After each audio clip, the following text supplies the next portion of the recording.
Il délirait, il croyait qu'il devait aller travailler. Il parlait de ses anciens collègues de bureau, en bredouillant aussi des noms que je comprenais mal. J'ai fini par ne plus le persuader du contraire. Mais finalement, aujourd'hui, j'ai l'impression d'avoir trompé la confiance qu'il avait en moi et de ne pas l'avoir respectée.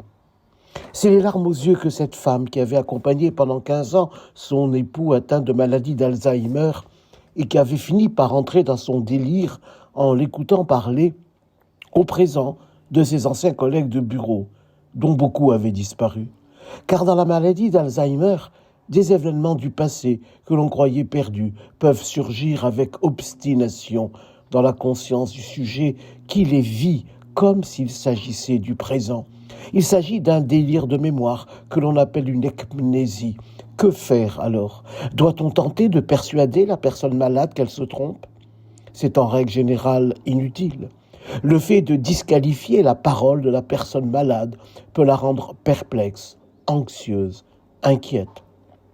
Ainsi en est-il quand la personne malade va vers la porte de son domicile ou de l'EHPAD et qu'elle dira, si on sait l'écouter, elle dira qu'elle veut rendre visite à sa mère. Lui répondre alors de se recoucher et de se calmer en ajoutant que sa mère est décédée depuis de nombreuses années peut alors faire revivre une détresse de deuil massive. Dès lors, quel est le comportement qui apparaît éthiquement le plus acceptable? Mettre l'autre sur ce que l'on croit être la voie de la raison, lui signaler ses erreurs, au risque d'être inefficace et même de le meurtrir?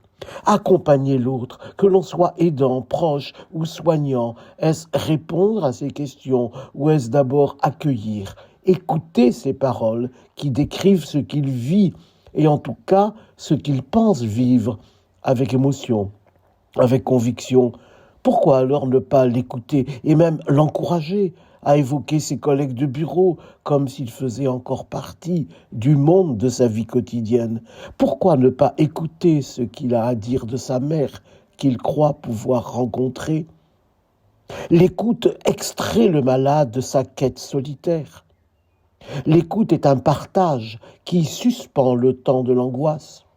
L'écoute répond à l'enfermement du délire pour l'ouvrir à la compréhension d'autrui. L'écoute n'a que faire d'une vérité inopérante à laquelle elle substitue l'authenticité de la sollicitude. Ainsi, à côté de pans de vie désertifiés par l'amnésie, le malade peut déverser des trop-pleins de mémoire qui rompent avec la temporalité, mais qui lui permettent de renouer avec son identité narrative, bouleversée mais présente. Le délire ekmnésique ne peut être guéri par aucun médicament. Il ne s'agit pas, pour l'accompagnant, de fortifier ce délire. Il s'agit seulement de dire à l'autre que quelqu'un est là, présent, disponible, pour accueillir ses paroles, ses émotions, mêlées à des fragments de son histoire et lui ouvrir, fût-ce de manière transitoire, le chemin de l'apaisement. Telle est en somme l'humble mission d'une éthique de l'écoute et de la compréhension.